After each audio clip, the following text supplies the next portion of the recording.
Throughout the first half of the book of Acts, his name is frequently tied to Paul's, and in fact, he's depicted as being the sort of senior partner between the two of them.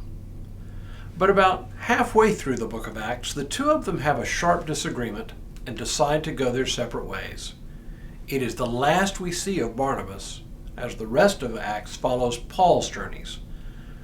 Paul clearly occupies a more prominent place in the formation of the early church, as witnessed by the fact that his letters make up a substantial portion of the New Testament. But the story of Barnabas is an important part of our story. Today we'll see what we can make of this often forgotten disciple. Hello, I'm Stuart Baskin, pastor of First Presbyterian Church of Tyler, Texas, and this is your daily devotional for Thursday, May 25th, 2023. We first meet Barnabas early in the book of Acts. He was apparently a Hellenistic Jew from the island of Cyprus and a man who commanded considerable respect early on. Here's the first instance of his appearance on our radar screen. He is lifted up as a positive example of the way the early church shared their possessions. Now the whole group of those who believed were of one heart and soul, and no one claimed private ownership of any possessions, but everything they owned was held in common. With great power, the apostles gave their testimony to the resurrection of the Lord Jesus, and great grace was upon them all. There was not a needy person among them, for as many as owned lands or houses sold them and brought the proceeds of what was sold. They laid it at the apostles' feet, and it was distributed to each as any had need. There was a Levite, a native of Cyprus, Joseph, to whom the apostles gave the name Barnabas, which means son of encouragement.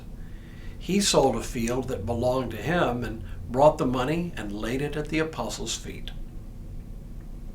We actually learn a surprising amount about Barnabas from this brief glimpse.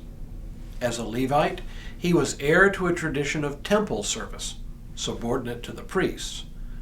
The Levites functioned sort of like non-clergy church staff in a variety of roles, from musicians to doorkeepers. Traditionally, the tribe of Levi was a landless tribe, deriving their support from temple service.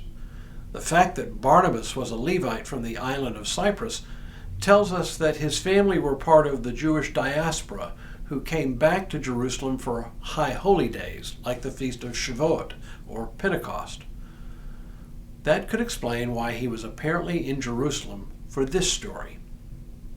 But wait a minute. Levites were supposed to be a landless tribe. How did Barnabas own land that he could sell and donate the proceeds to the apostles? The answer is probably that as a Levite living outside Palestine, he, or maybe his family before him, had probably gone into business and accumulated some wealth. In any event, his gift made enough of an impression that Luke, the writer of Acts, mentions him by name. Over the next several chapters of Acts, Barnabas is a major figure, arguably the most important figure.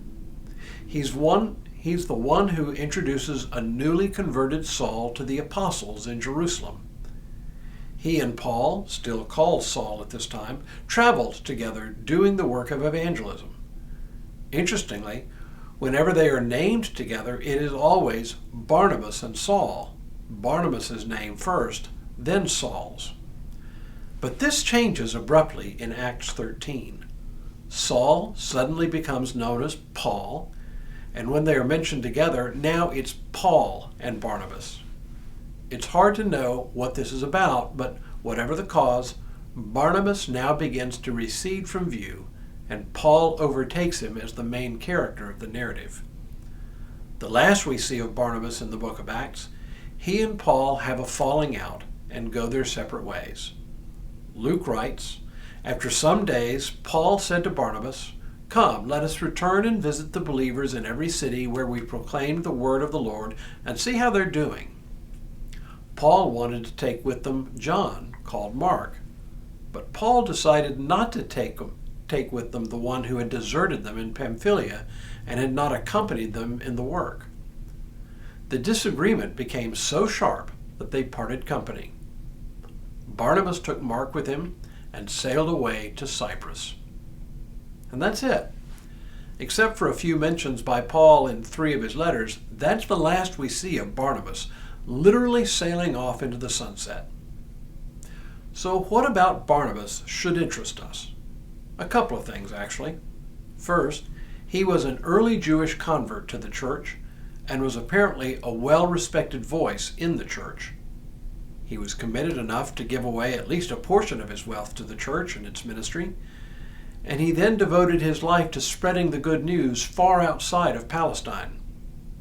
One could be excused for thinking Paul was the real reason for the growth of the church, but even Paul himself would acknowledge that he was but one among many.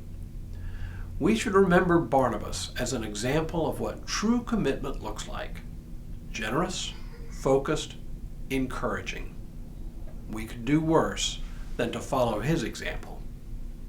Tomorrow, the story of Cornelius. But for now, may God continue to bless you and keep you in all that you do this day and in all the days ahead.